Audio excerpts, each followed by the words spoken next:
Vamos falar da reforma na Inglaterra. Por que é importante a gente falar da reforma na Inglaterra? Porque vocês vão ver que a reforma na Inglaterra ela é um pouco esquisita. Ela é meio estranha. Ela já começa estranha. O Dr. J.I. Packer, ele disse que, em uma das suas palestras, que o surgimento da igreja anglicana se deve a uma série de acidentes. Então ela é bem diferente. O surgimento dela é uma coisa completamente diferente do resto da reforma. Há um elemento político muito forte. E isso, por um lado, é bom, porque criou uma igreja assim, de via média, uma igreja a meio caminho, com uma reforma meio de mentirinha, uma reforma que não reformou de verdade. E isso vai fazer com que, ali naquele ambiente, naquele país, possam surgir homens como os puritanos. Por quê? Porque a reforma não está pronta. E alguém vai se incomodar com isso.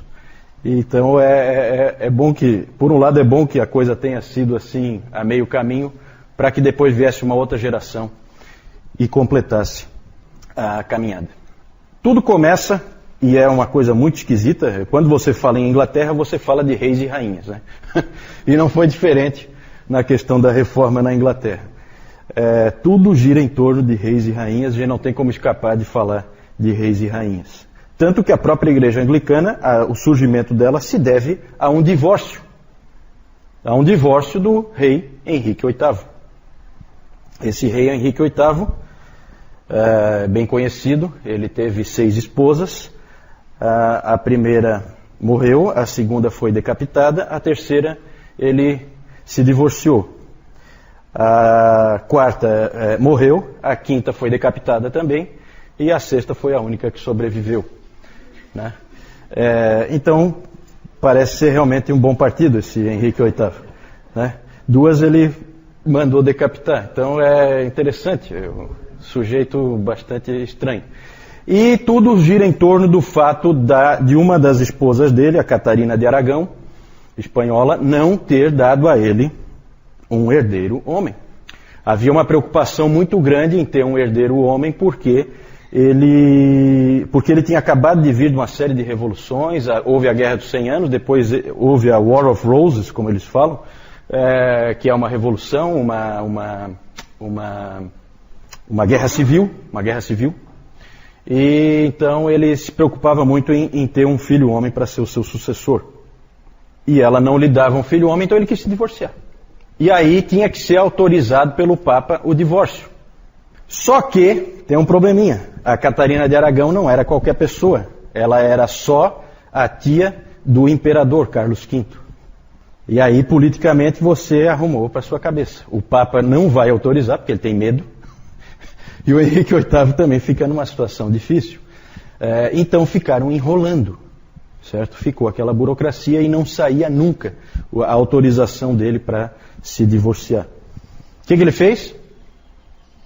Ele simplesmente declarou um belo dia que ele era o cabeça da Igreja da Inglaterra. Em 1534, ele se disse o cabeça da Igreja da Inglaterra. Não é o Papa, sou eu o cabeça da Igreja da Inglaterra. Que bom cabeça esse, hein?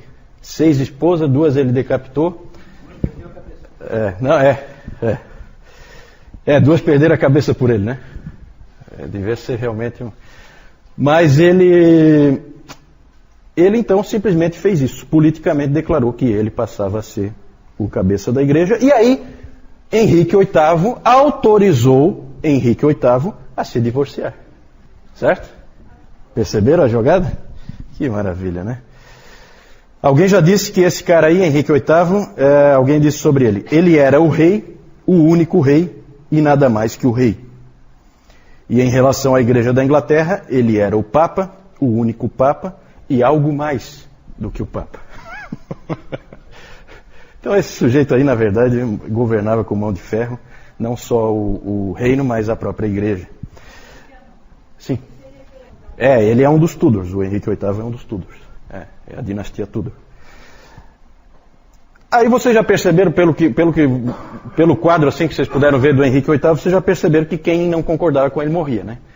Então o Thomas More, que tinha sido o chanceler dele na época em que ele ainda era católico, o Thomas More permaneceu muito fiel ao catolicismo. E aí, evidentemente, foi morto pelo Henrique VIII, claro. E o Thomas Cromwell, que foi outro, que daí era protestante e era luterano, também alguma hora lá o Henrique VIII não gostou de alguma coisa que ele disse e também mandou matar. Então ele ia mandando matar a turma um por outro, um atrás do outro. O Thomas Cromwell, quando foi morto, quando ele foi decapitado, no mesmo dia mais 2 protestantes foram queimados e 3 padres católicos foram enforcados. Tudo no mesmo dia. Até alguém, um estrangeiro que passava por ali, disse o seguinte: que país é a Inglaterra? Que país fantástico é a Inglaterra. Lá enforcam-se papistas e queimam-se antipapistas. Não tem lógica nenhuma, né? A mesma coisa, você queima o protestante, queima o católico, queima tudo junto. Então é estranho. Quando Henrique morreu, o seu filho Eduardo VI, filho da Jane Seymour, que foi acho que a terceira esposa dele, ou a segunda, ele assumiu, ele tinha só 10 anos de idade. Claro que aí tinha regentes ajudando ele, mas ele era protestante. E na época do Eduardo VI, o protestantismo floresceu na Inglaterra. O problema é que Eduardo VI morreu aos 16 anos.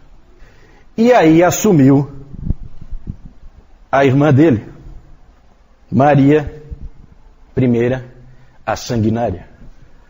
Bloody Mary, né? Bloody Mary. Ela é a Bloody Mary. Ela era ultracatólica, essa Maria. E ela reinou de 1553 a 1558, e ali foi uma época de fortíssima perseguição aos protestantes. Fortíssima perseguição. Muitos foram mortos nessa época, por isso que ela é a Bloody Mary, por isso que ela é a Maria Sanguinária. O John Foxe escreveu o Livro dos Mártires, e ali ele cita vários que morreram sob a Bloody Mary. Ele fala de 284 mortos por causa da sua fé, e cerca de 800 líderes protestantes foram para o continente. Porque aqui em Inglaterra, né, vamos se localizar, a Inglaterra é uma ilha, certo? Quando a gente fala ir para o continente, é você vir para a parte continental da Europa, certo? O que eles fizeram, esses 800 líderes aí, protestantes? Foram para Genebra, boa parte deles. Né? Então é aquela coisa, a Maria achava que estava fazendo uma grande coisa para acabar com o protestantismo ao perseguir os protestantes, quando na verdade ela estava arrumando problemas, porque esses indivíduos foram lá aprender, eles foram para o melhor lugar que existia para aprender, que era a Academia de Genebra, certo? Boa parte deles. Não foram só para lá, né? Mas uma boa parte foi para lá. Então esses exilados acabavam indo lá e aprendendo com Calvino e companhia. E aí já viu, né? Pela providência divina, Maria só reinou 6 anos. Não durou muito o reinado dela. E aí entrou no lugar dela a sua meia-irmã Elizabeth. Na verdade, a história sempre coloca como Isabel, certo? Isabel I da Inglaterra. Só que como hoje em dia, para Elizabeth II, que é a atual rainha da Inglaterra, se fala Elizabeth, então vamos falar Elizabeth, certo? Elizabeth I, que é o nome como os ingleses pronunciam, né? Para nós é Isabel, em português é Isabel. Mas essa Elizabeth teve um reinado dos mais longos. Ela reinou, se não me engano, uns 45 anos mais ou menos. Aí dá para mais ou menos calcular. Eu acho que é 45 anos, né? Dá isso? Isso, é. Ela era protestante, e aí um monte de gente pôde de novo voltar para a Inglaterra, aqueles que tinham fugido, mas não apoiava os puritanos.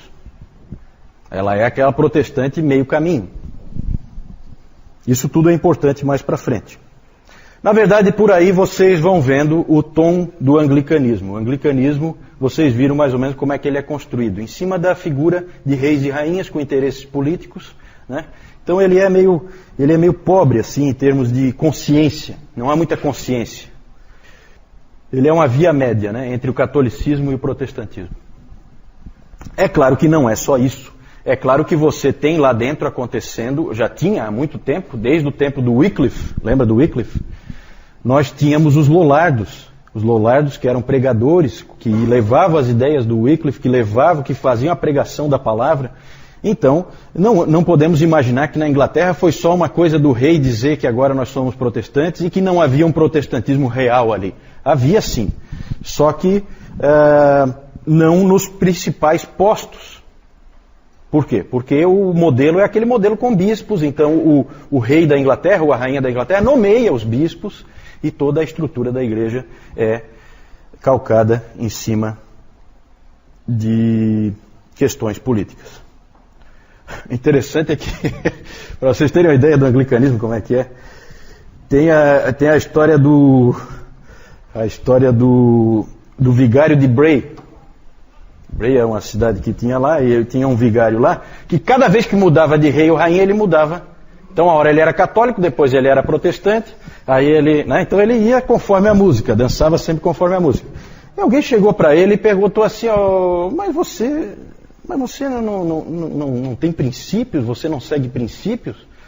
Aí ele respondeu assim, não, eu sou um homem de princípios. Eu sempre tive um único princípio e sempre fui fiel a ele. Ser o vigário de Bray. Então ele dançava conforme a música, com isso ele não se incomodava, né? Então esse é mais ou menos o espírito.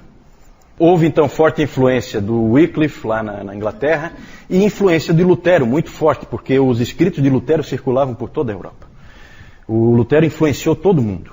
Todos os protestantes foram influenciados pelo Lutero. E lá dentro de Cambridge, da Universidade de Cambridge, tinha uma hospedaria chamada White Horse Inn, que é a hospedaria do Cavalo Branco. E lá, crentes protestantes iam e se encontravam para estudar a Bíblia, para discutir os últimos livros do Lutero, para discutir como levar a reforma à frente. Havia essas reuniões ali, nesse White Horse Inn, em Cambridge. Alguém chegou a chamar na época aquele lugar de a pequena Alemanha. Tal a influência do Lutero ali dentro, certo? Tudo isso aí vai ajudar a depois fazer surgir os puritanos. Não vamos nos ater muito tempo nessa questão da reforma da Inglaterra, só para dar um panorama. Mas aí tem algumas figuras importantes. Thomas Cranmer, ele começou com o Henrique VIII. O Henrique VIII, na verdade, morreu com nas mãos do Thomas Cranmer, que era o arcebispo da Cantuária, o primeiro arcebispo da Cantuária, certo? É considerado o primeiro na igreja anglicana, certo? Porque antes era tudo igreja católica romana, certo? Então ele é o primeiro arcebispo da Cantuária na igreja anglicana. Ele é autor do livro de oração comum, que até hoje é a liturgia da igreja anglicana. Esse aí é famoso, talvez vocês conheçam um pouco da história dele, ele é famoso por ter se arrependido várias vezes. Ele dava para trás, ele era pressionado pela Maria, a sanguinária, e aí ele dava para trás, e aí ele dizia que ele não cria em nada daquilo. Não era um homem corajoso, não era, certo? E ele acabou, no fim das contas, se arrependendo do seu arrependimento, e ele, quando foi queimado, talvez vocês conheçam essa história, ele queimou primeiro a mão que assinou o arrependimento. Ele colocou a mão primeiro e ele falou algumas coisas indecorosas contra a mão dele, né? Porque aquela mão tinha sido fraca e tinha assinado, né, um documento em que ele renunciava ao Evangelho. Na verdade, e vinha para o catolicismo, né? No fim das contas, ele foi morto de qualquer maneira pela Maria Sanguinária. Outro que também foi morto foi esse segundo aí, Hugh Latimer. Ele foi morto junto com o Nicholas Ridley, também é uma história famosa. Os dois foram amarrados juntos e queimados.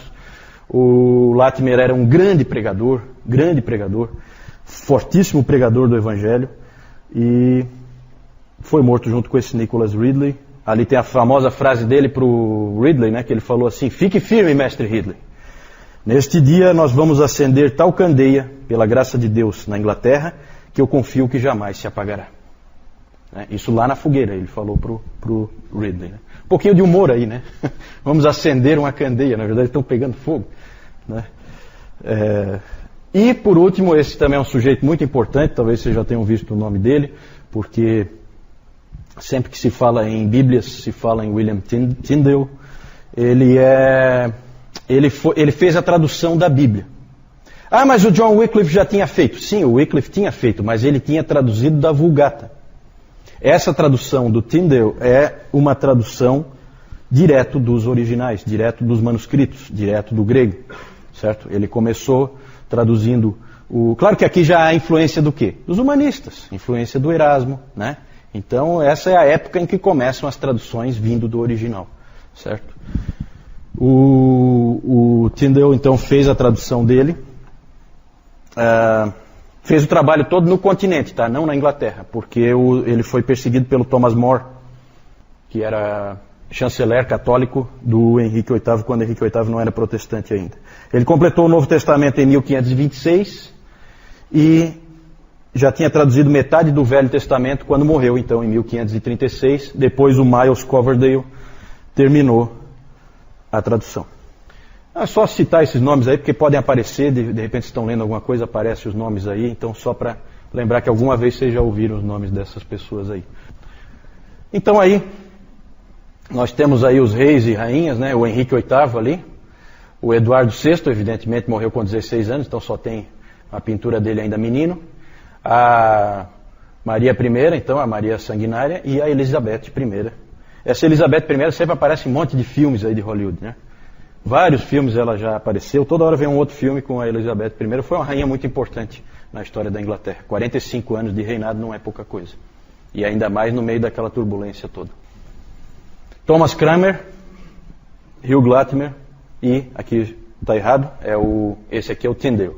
Esse aqui mais à minha esquerda.